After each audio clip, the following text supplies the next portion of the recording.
Daily exams knowledge channel में आपका स्वागत है। 12 दिसंबर के करंट अफेयर सबमिशन यहाँ पे पढ़ेंगे। इस वीडियो में हम 12 दिसंबर के इम्पोर्टेंट क्वेश्चन डिस्कस करेंगे।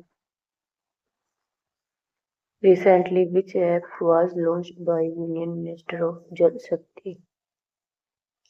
हाल ही में केंद्रीय जल शक्ति मंत्री ने किस ऐप का शुभारंभ किया? तो ये किया है सुजलाम भारत का। भारत सरकार ने ग्रामीण पेयजल प्रणालियों को ट्रैक करने, प्रबंधित करने और बेहतर बनाने के लिए सुजलाम भारत ऐप की शुरुआत की है। केंद्रीय जल शक्ति मंत्री श्री सी.आर. पाटिल ने सुजलाम भारत ऐप को आधिकारिक रूप से लॉन्च किया। इस ऐप को भास्कराचार्य राष्ट्रीय अंतरिक्ष अनुप्रयोग एवं भू सूचना संस्थान के सहयोग से विकसित किया गया। सुजलाम भारत प्लेटफॉर्म की सबसे महत्वपूर्ण विशेषताओं में से एक है सुजलगांव आईडी। एक अनोखी पहचान संख्या से प्रत्येक गांव और जल योजना की स्पष्ट जानकारी मिल सकेगी। Who did Google appoint as the new chief technologist for AI infrastructure? Google ने AI इंफ्रास्ट्रक्चर के लिए नया चीफ टेक्नोलॉजिस्ट किसे नियुक्त किया है अमीन वहादत को। गूगल ने वरिष्ठ कार्यकारी अमीन वहादत को AI इंफ्रास्ट्रक्चर के लिए नए चीफ टेक्नोलॉजिस्ट के रूप में नियुक्त किया। अमीन वहादत गूगल के एक लंबे समय से कार्यरत वरिष्ठ कार्यकारी हैं। इन्होंने नेटवर्किंग सिस्टम, क्लाउड आर्किटेक्चर और बड़े पैमाने के कंप्यूटिंग से संबंधित महत्वपूर्ण कार्यक्रमों का नेतृत्व किया है। Recently, who became the first Indian bowler to take 100 wickets in all three international formats: Test, ODIs और T20? हाल ही में टेस्ट, वनडे और T20 तीनों अंतर्राष्ट्रीय प्रारूपों में 100 विकेट लेने वाले पहले भारतीय गेंदबाज कौन बन गए? तो ये बन गए जसप्रीत बुमराह। भारत के पहले गेंदबाज जिन्होंने टेस्ट, ODI और T20 में 100 विकेट पूरे किए। उन्होंने भारत बनाम दक्षिण अफ्रीका पहला T20 कटक में और 9 दिसंबर को उन्होंने 100 मील का हासिल करने वाले दुनिया के 5वें गेंदबाज। तो उन्होंने 23 जनवरी 2016 से ODI सिडनी में डेब्यू किया।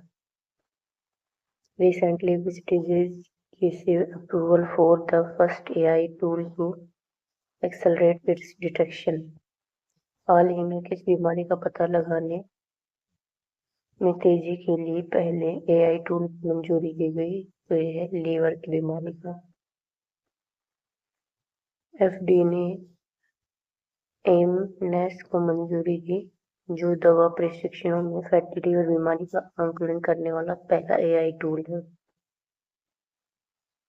ये उपकरण लीवर बायोप्सी की छवियों का विश्लेषण करके फैट जमाव, सूजन और स्कोरिंग का मूल्यांकन करता है।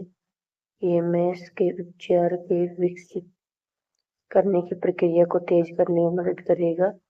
इससे कई विशेषज्ञों द्वारा की जाने वाली मैनुअल बायोप्सी रीडिंग पर निर्भरता घटेगी और दवा परीक्षणों की समय सीमा कम होगी। How many lakh crore of rupees were invested at the Telangana global summit? Telangana global summit में कितने लाख करोड़ का निवेश हुआ? तो ये हुआ 5.75 का। कुल निवेश प्रतियोगिताएं 5.75 लाख करोड़। इनफीसीआई डेटा सेंटर परियोजना 70,000 करोड़। AGIDC अंतरराष्ट्रीय gateway data centre 67,500 crore. JCK infra की AICT परियोजना 9,000 करोड़। विजन 2047 आर्थिक लक्ष्य $3 ट्रिलियन अर्थव्यवस्था। 2034 लक्ष्य ये है $1 ट्रिलियन अर्थव्यवस्था शिखर सम्मेलन ये Telangana rising global summit 2025। Where did the 33 Southeast Asian Games begin? 33वें दक्षिण पूर्व एशिया खेलों की शुरुआत कहाँ हुई? तो ये हुई है थाईलैंड। 33वें सी गेम्स 2025 की शुरुआत 9 दिसंबर को थाईलैंड में हुई। ये आयोजन किया गया बैंकॉक चोंगली प्रांत में। इसका उद्घाटन किया गया राजमंगला नेशनल स्टेडियम में। इसमें 13,000 से अधिक खिलाड़ी भाग ले रहे हैं। कुल 11 दक्षिण पूर्व एशियाई देश प्रतियोगिता में शामिल हैं। When is International Day of neutrality observe? अंतर्राष्ट्रीय तटस्थता दिवस कब मनाया जाता है? तो ये मनाया जाता है 12 दिसंबर को। हर साल 12 दिसंबर को दुनिया भर में अंतर्राष्ट्रीय तटस्थता दिवस मनाया जाता है। ये दिन संयुक्त राष्ट्र महासभा द्वारा घोषित किया गया है और देशों के बीच तटस्थता यानी कि बिना पक्ष लिए शांति बनाए रखने के सिद्धांत को महत्व देता है। 12 दिसंबर को ही अंतर्राष्ट्रीय सार्वभौमिक स्वास्थ्य कवरेज दिवस मनाया जाता है, जिसकी थीम है unaffordable health cost, we are risk of it. Recently, who was sworn in again as Prime Minister in the चेक रिपब्लिक? हाल ही में किसने चेक गणराज्य में दोबारा प्रधानमंत्री पद की शपथ ली है? तो ये ली है आंद्रेज बाबिस ने। नए प्रधानमंत्री के रूप में यह शपथ ली है आंद्रेज बाबिस ने। शपथ ग्रहण की 9 दिसंबर को शपथ दिलाने वाले हैं राष्ट्रपति पेट्र पावेल। इनकी मुख्य पार्टी है मूवमेंट मूवमेंट। इन्होंने गठबंधन किया SPD motors for them slaves. इनके बहुमत है 108/200 सीट। उनका पहला कार्यकाल 17 से 21 तक। Which company extended its contract with the Argentine Football Association as the regional sponsor? किसने अर्जेंटीना फुटबॉल संघ के साथ क्षेत्रीय प्रायोजक के रूप में अनुबंध बढ़ाया है? तो ये बढ़ाया है अमूल ने। भारतीय डेयरी दिग्गज अमूल ने अर्जेंटीना फुटबॉल एसोसिएशन के साथ अपनी पहली साझेदारी को एक और स्तर के लिए नवीनीकृत किया है। ये नया समझौता लगातार चौथे वर्ष के सहयोग को दर्शाता है और अब फीफा विश्व कप 2026 तक जारी रहेगा। अमूल 2022 में अर्जेंटीना फुटबॉल के इतिहास में पहला भारतीय क्षेत्रीय प्रायोजक बना था। Recently, who won the United Nations highest environmental awards? हाल ही में संयुक्त राष्ट्र का सर्वोच्च पर्यावरण पुरस्कार किसने जीता? तो ये जीता है सुप्रिया साहू ने। तमिलनाडु सरकार ने अतिरिक्त मुख्य सचिव सुप्रिया साहू को संयुक्त राष्ट्र के सर्वोच्च पर्यावरण सम्मान चैंपियंस ऑफ द अर्थ पुरस्कार 2025 सम्मानित किया गया है। ये पुरस्कार संयुक्त राष्ट्र पर्यावरण कार्यक्रम द्वारा नैरोबी में आयोजित संयुक्त राष्ट्र पर्यावरण सभा के दौरान घोषित किया गया।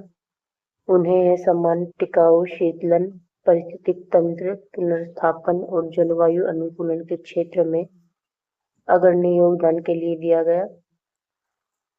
ये पुरस्कार इंस्पिरेशन एंड एक्शन श्रेणी में मिला है। ये उन व्यक्तियों को मिलता है जो मानवता और पृथ्वी के लिए मापनीय और परिवर्तनकारी पर्यावरणीय लाभ पैदा करते हैं।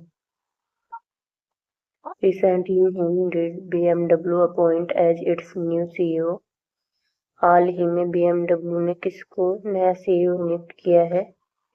तो किया है मिलान नेडेलकोविक को।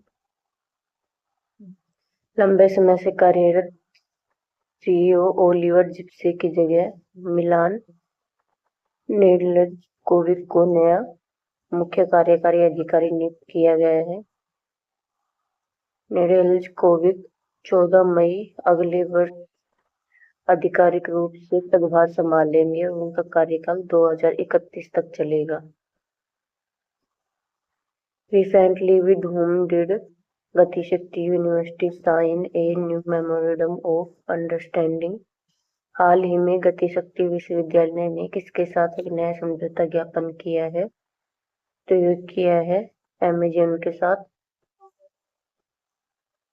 गति शक्ति विश्वविद्यालय, जो भारत का परिवहन और लॉजिस्टिक क्षेत्र पर आधारित एक विशेषकृत केंद्रीय विश्वविद्यालय है, ने विश्व की ई-कॉमर्स कंपनियों में से एक अमेजन के साथ नया समझौता ज्ञापन किया है। इसका उद्देश्य है लॉजिस्टिक्स और वेयर हाउस क्षेत्र में शिक्षण, अनुसंधान और नवाचार को मजबूत बनाना। Recently, which awards did the president present for 23-24? हाल ही में राष्ट्रपति ने 2023-24 के लिए कौन से पुरस्कार प्रदान किए हैं?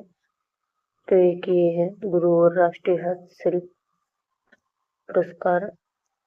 राष्ट्रपति द्रौपदी मुर्मू ने 9 दिसंबर 2025 को नई दिल्ली में विज्ञान भवन में वर्ष 2023-24 के लिए शिल्प गुरु पुरस्कार और राष्ट्रीय हस्तशिल्प पुरस्कार प्रदान किए। ये सम्मान राष्ट्रीय हस्तशिल्प सप्ताह 2025 का हिस्सा थे। इसका आयोजन 8 से 14 दिसंबर तक वस्त्र मंत्रालय द्वारा किया गया। राष्ट्रीय हस्तशिल्प पुरस्कार वर्ष 2065 में शुरू किए गए थे और ये पुरस्कार कुशल शिल्पकारों को उनकी कलात्मक प्रतिभा, भारत की सांस्कृतिक विरासत में महत्वपूर्ण योगदान के लिए सम्मानित करते हैं। और शिल्प गुरु पुरस्कार ये 2002 में शुरू किए गए और ये पुरस्कार भारत के हस्तशिल्प क्षेत्र में उत्कृष्ट महारत रखने वाले शिल्प गुरुओं को दिया जाने वाला सर्वोच्च राष्ट्रीय सम्मान है। वर्ष 2023-24 के लिए कुल 48 पुरस्कार प्रदान किए गए, जिनमें 12 शिल्प गुरु पुरस्कार और 36 राष्ट्रीय पुरस्कार और 2 विशेष डिजाइन एवं नवाचार पुरस्कार थे। पुरस्कार पाने वालों में 20 महिलाएं शामिल थी।